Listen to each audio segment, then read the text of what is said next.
दोस्तों नमस्कार।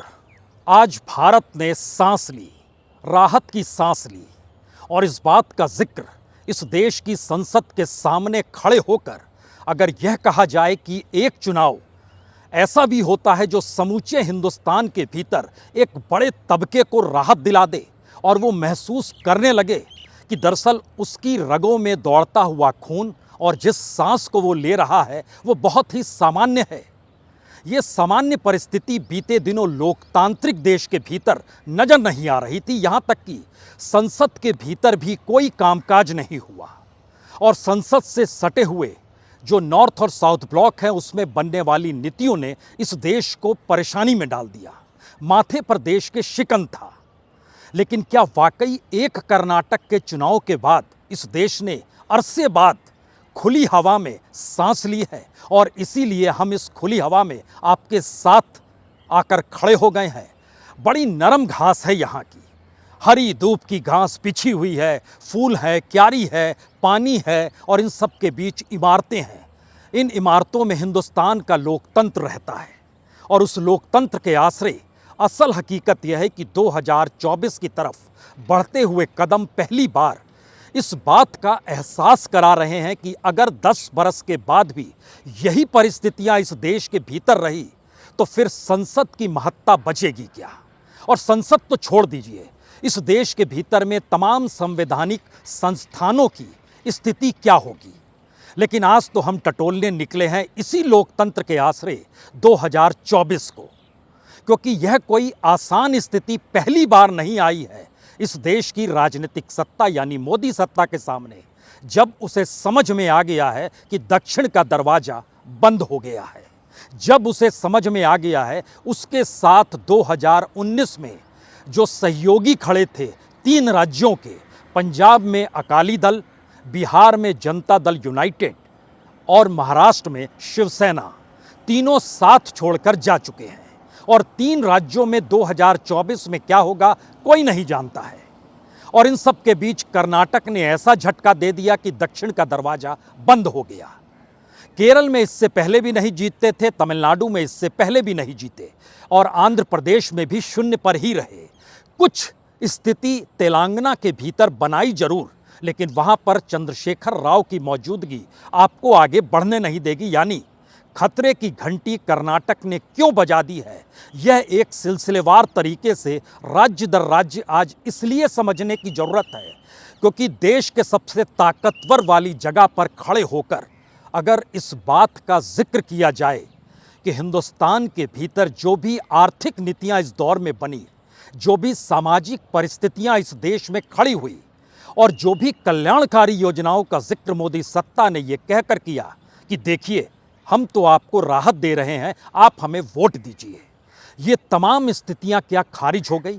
इस देश के बैंकों की स्थिति, इस देश में कॉरपोरेट की स्थिति, इस देश के मैन्युफैक्चरिंग सेक्टर की स्थिति, इस देश के एमएसएमई की सेक्टर और इन सब के बीच ब्लैक मनी का जिक्र हो या फिर विपक्षी राजनीतिक दलों को कटघरे में खड़ा करने की परिस्थिति में ईडी और सीबीआई सरीखे संस्थान खड़े हों। सिलसिलेवार तरीके से समझिए तो पहली बार खतरे की घंटी इसलिए बड़ी है क्योंकि 2024 के चुनाव के मद्देनजर इस संसद के भीतर जो बहुमत चाहिए वो 272 का चाहिए।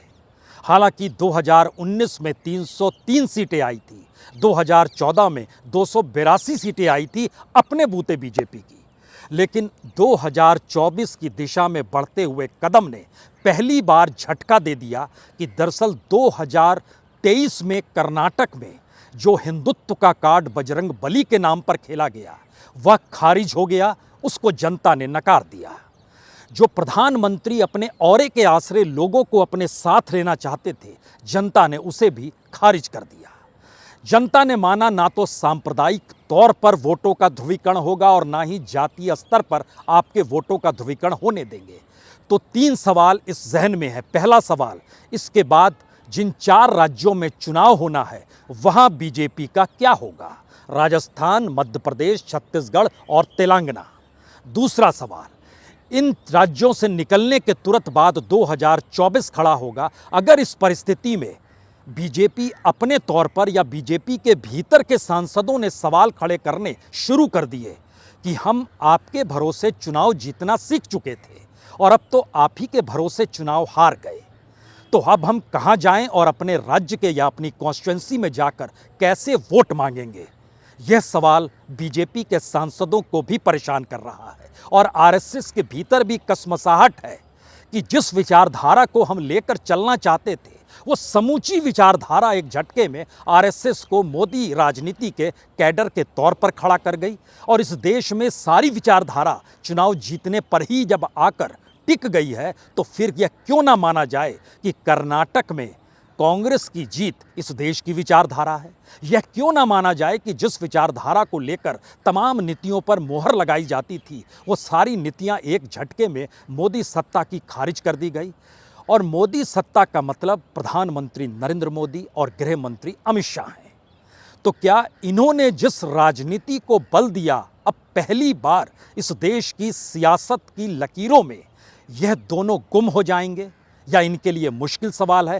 राज्य दर राज्य जरा परखने की स्थिति में आज खड़े हो जाइए, क्योंकि जब आप संसद के सामने होते हैं तो संसद के भीतर तमाम राज्यों से वहाँ के नुमाइंदे पहुँचते हैं और वही एक ताकत के तौर पर एक पॉलिटिकल पार्टी की सत्ता बनाते हैं। मोदी सत्ता भी इसी का प्रतीक है और इन सब के बीच हमें लगता है 4-5 हिस्सों में इस देश को अलग अलग तरीके से अब परखने की शुरुआत कीजिए। दक्षिण के भीतर में कर्नाटक, तमिलनाडु, केरल, आंध्र प्रदेश और तेलंगाना, इन पांच राज्यों के भीतर 129 लोकसभा की सीटें आती हैं। इसमें से कर्नाटक की 25 सीट आपने जीती थी और 4 सीट तेलंगाना की जीती थी, यानी 129 में से आपका पिछली बार का जो स्कोरबोर्ड था वह 29 का था। 29 सांसद पहुंचे और सबसे ज़्यादा कर्नाटक से। तो क्या जब विधानसभा के चुनाव में पूरे तरीके से खारिज कर दिया गया और अगर जितनी जगहों पर बीजेपी जीती है, जो 65 के लगभग जो सीटों पर विधानसभा पहुंचे हैं बीजेपी के विधायक बन के, अगर उसको लोकसभा के क्षेत्रों में तब्दील करें तो आपको हैरत होगी। सिर्फ इस दौर में 5 सीट ही बीजेपी अगर इस विधानसभा को लोकसभा में कन्वर्ट करें, सिर्फ 5 विधानसभा सीट बीजेपी जीत सकती है, इससे हटकर नहीं। तो क्या ये खतरे की घंटी कर्नाटक ने समूचे दक्षिण भारत में बजा दी, जहां पर 129 लोकसभा सीटों में से पिछली बार 29 जीते थे, इस बार आप सिंगल डिजिट में रह जाएंगे अगर कर्नाटक ने आपको ध्वस्त कर दिया है तो। जो लोकसभा की दिशा में कदम बढ़ते हैं इसलिए क्योंकि प्रधानमंत्री देश के हैं, वो राज्य के मुख्यमंत्री नहीं हैं, लेकिन राज्य के मुख्यमंत्री को कर्नाटक चुनाव में पूरे तरीके से खारिज किया गया और चेहरा जो बताया गया वो प्रधानमंत्री मोदी ने अपना चेहरा बताया। इसीलिए आखिरी 7 दिनों में 19 रैलियां, उसके बाद लगातार रोड शो करना, ये सारी परिस्थितियां बतलाती है कि कर्नाटक इलेक्शन अपने आप में मौजूदा देश की सत्ता के लिए एक परेशानी का सबब है। दूसरा सवाल, जो 3 राज्य जहां गठबंधन थे, उसमें महाराष्ट्र, उसमें बिहार और उसमें पंजाब, तीनों जगहों से गठबंधन टूट चुका है। इन तीनों जगहों की सीट को मिलाइएगा तो 101 लोकसभा की सीटें आती हैं। इस 101 में से 42 सीट बीजेपी ने जीती, 31 सीट सहयोगियों ने जीती थी, यानी दोनों मिला के 72। यहाँ भी रेशियो अच्छा है अगर गठबंधन होता, लेकिन 13 सीट जीतने वाली शिवसेना साथ नहीं है, 16 सीट जीतने वाली जनता दल यूनाइटेड साथ नहीं है, 2 सीट जीतने वाले अकाली आपके साथ नहीं है। डगमगाने लगी स्थिति और इस 101 में से आप गठबंधन के साथ थे इसलिए 42 तक पहुंचे थे। जब गठबंधन नहीं होगा, अपने बूते होंगे, तो जरा कल्पना शुरू कीजिए महाराष्ट्र में क्या होगा, बिहार में क्या होगा। सिंगल डिजिट की स्थिति आ जाएगी और एक झटके में जो समर्थन मिल रहा था वो गायब हो जाएगा, क्योंकि यहाँ के सामाजिक आर्थिक समीकरण बीजेपी की चकाचौंध के सामने टिकते ही नहीं हैं और कोई सरोकार भी नहीं रखते हैं। तीसरी स्थिति, जो 2 गठबंधन महत्वपूर्ण हैं, जो छत्रपों के हिसाब से चलते हैं, 2 राज्य, उसमें एक पश्चिम बंगाल है, एक उड़ीसा है। यहाँ पर सेंध मोदी सत्ता लगा नहीं सकती है। पश्चिम बंगाल की 42 सीटों में से पिछली बार 17 सीट बीजेपी ने जीती थी और उड़ीसा में 8 सीट जीती थी, यानी 63 इन 2 राज्यों की लोकसभा सीट में से 25 सीटें जीती थी, जो एक हाईएस्ट पॉइंट है।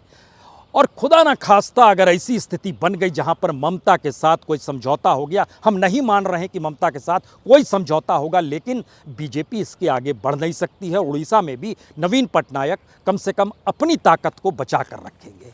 तो अगर यहां मान भी लीजिए स्थिति जस की तस रह गई तो भी आप 25 से आगे नहीं बढ़ेंगे। उसके बाद 3 ऐसे राज्य हैं जहां पर इस बार विधानसभा चुनाव होना है और इन विधानसभा चुनाव के परिणाम बहुत महत्वपूर्ण है उस लोकसभा के लिए जो उसके 4 महीने के बाद हो जाएगा।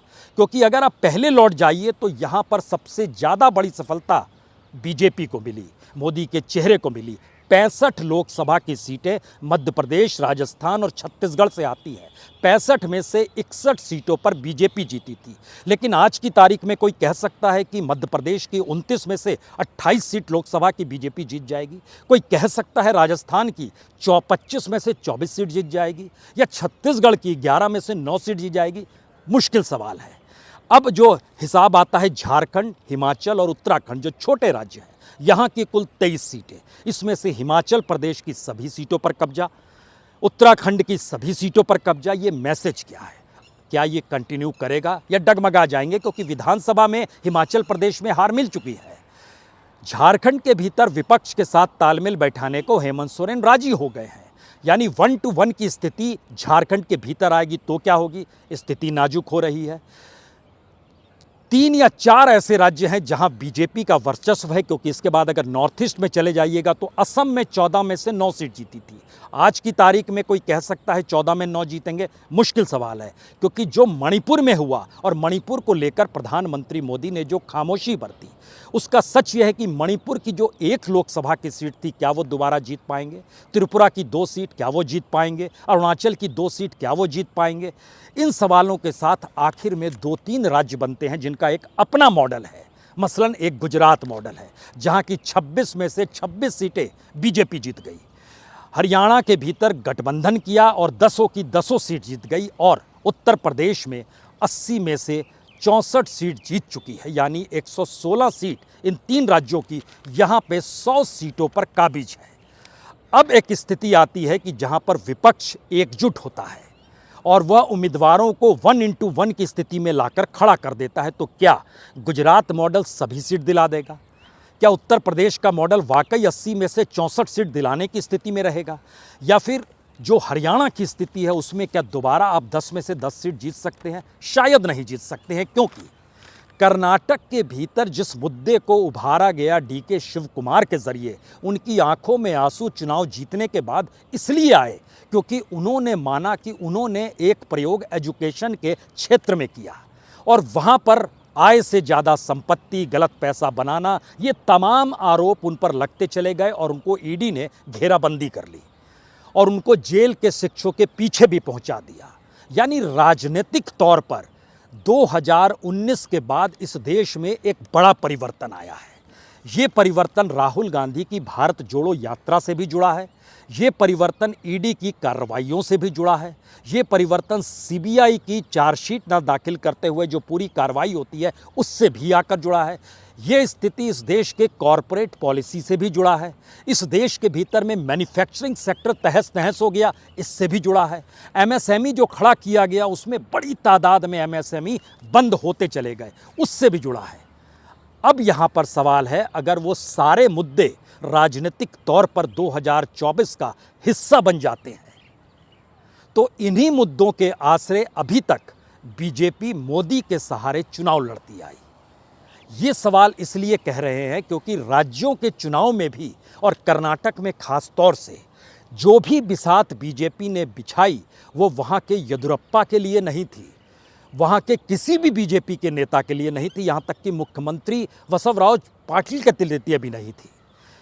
मैसेज क्या है? मैसेज है कि दरअसल प्रधानमंत्री मोदी की नीतियों ने कर्नाटक के भीतर भी असर डाला। जब सवाल गैस सिलेंडर का आया, जब सवाल किसान सम्मान निधि का आया, जब सवाल मनरेगा के मजदूरों का आया, जब सवाल कॉरपोरेट की नीतियों का आया, जब सवाल वहाँ की गरीबी मुफलिसी का आया और जब सवाल जिसको शब्द में प्रधानमंत्री रेवड़ी कहते हैं और अपनी स्कीम को वेलफेयर में तब्दील करते हैं, यह मुद्दा भी कहीं ना कहीं कर्नाटक के भीतर खड़ा हो गया। यानी ध्यान दीजिए, राज्यों के चुनाव के भीतर अगर आप सिर्फ उत्तर प्रदेश को छोड़ दीजिए तो उससे हटकर किसी भी राज्य के चुनाव में प्रधानमंत्री मोदी ही उम्मीदवार रहे।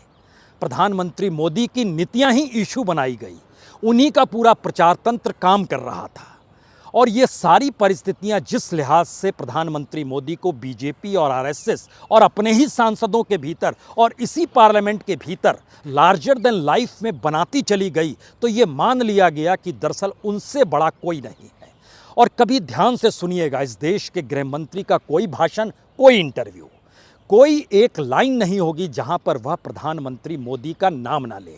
और उस नाम के आश्रय जो पूरा का पूरा भपका वो बनाएंगे, उसमें सिर्फ एक ही मैसेज होगा, ये ना होते तो देश ना होता, और ये ना होते तो ये नीतियां कभी लागू ही नहीं होती, और ये ना होते तो देश विकसित होने की दिशा में नहीं होता, ये नहीं होते तो फिर शायद इस देश के लोगों की मौजूदगी का कोई मतलब नहीं होता। तो क्या वाकई ऐसी स्थिति आ गई है? अब इस तस्वीर के अक्स तले हमें लगता है, जब पार्लियामेंट का जिक्र हो रहा है तो एक दूसरी तस्वीर आपके सामने रखनी चाहिए। ये तस्वीर इसलिए महत्वपूर्ण है क्योंकि इस देश की नौकरशाही सत्ता के लिए काम करती है। इस देश के भीतर के इंस्टीट्यूशंस सत्ता के लिए काम करते हैं। तो क्या इस देश में बनने वाली नीतियों में नौकरशाही का योगदान सिर्फ कागज पे चिड़ियां बैठाने का होता है? और इस देश की नीतियां जहां बनती है, अगर उसको आप ध्यान से देखें, ये नॉर्थ और साउथ ब्लॉक का जो हिस्सा है, ये अपने आप में बताने के लिए काफ़ी है कि दरअसल किस तरीके से नीतियां काम करती है। और यही वो पावर सेक्टर है जो आपको इस बात का एहसास कराता है कि अगर ये हैं तभी सब कुछ है। क्या ऐसी स्थिति में ये देश आकर खड़ा हो गया है? इन सवालों का जवाब शायद चुनाव के वक्त होगा।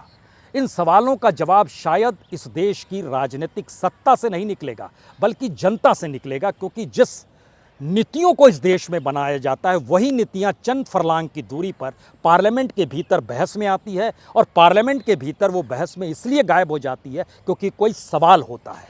शायद इसीलिए कॉरपोरेट को लेकर बनने वाली इस रायसीना हिल्स के ठीक सामने राष्ट्रपति भवन है। जब आप वहाँ चलते चले जाएंगे और समझने की कोशिश करेंगे कि नीतियों पर मोहर कैसे लगती है, नीतियाँ कैसे बनती है, और वहाँ से गोल घूमकर जब नीतियाँ पार्लियामेंट के दरवाजे पर पहुँचती है और चौखट पर पहुँचती है, तब ये सवाल होता है कि पार्लियामेंट चलनी चाहिए या नहीं चलनी चाहिए, क्योंकि इस दौर में पार्लियामेंट को चलते हुए किसी ने नहीं देखा।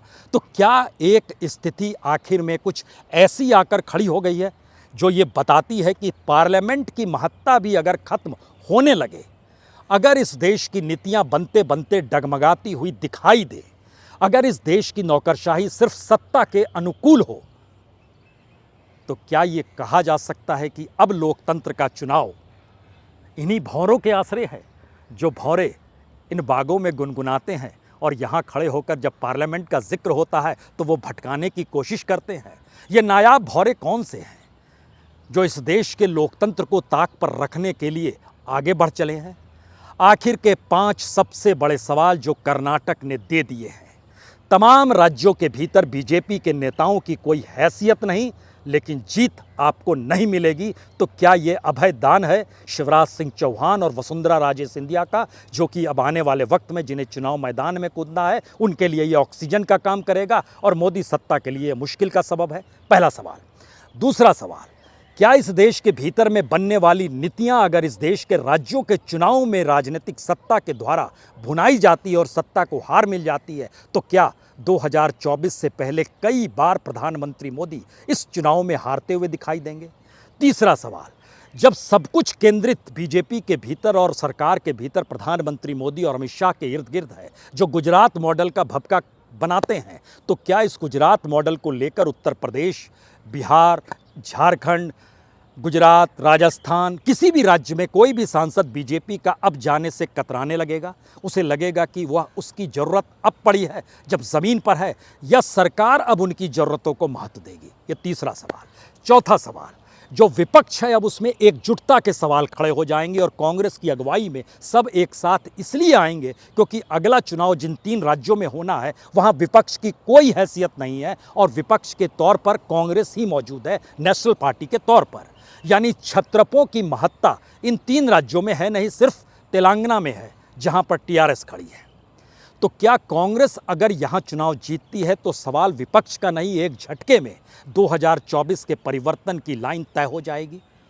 और पांचवा सवाल, जो शायद सबसे महत्वपूर्ण है, क्या बीजेपी के भीतर, क्या आरएसएस के भीतर अगर आने वाले 3 चुनावों में बीजेपी को हार मिलती है तो 2024 में कहीं कोई नया उम्मीदवार बीजेपी खड़ा तो नहीं कर देगी अपने भीतर से, और जिसको पीछे से कोई दूसरा नहीं आरएसएस ही समर्थन करेगी। यानी मोदी और अमित शाह के राजनीतिक उम्र क्या 2023 के आखिर तक ही टिकी है, जहां पर 3-4 राज्यों के चुनाव के परिणाम 2024 की दिशा में ऐसी स्थिति लाएंगे जहां पर बीजेपी को तय करना होगा कि इस चेहरे के आश्रय जाया जाए या ना जाया जाए। यह हाइपोथेटिकल हो सकता है, लेकिन सच ये है कि जब जनता के भीतर परिवर्तन आता है और जनता सोच लेती है, तब आप उसे जातियों के हिसाब से नहीं बांट सकते हैं, धर्म के हिसाब से नहीं बांट सकते हैं। आज पूरा कर्नाटक निकला है, हो सकता है कल समूचा देश निकले। इसीलिए हमने शुरू में कहा था, आज लगता है जैसे भारत सांस ले रहा है। बहुत बहुत शुक्रिया, बहुत बहुत शुक्रिया।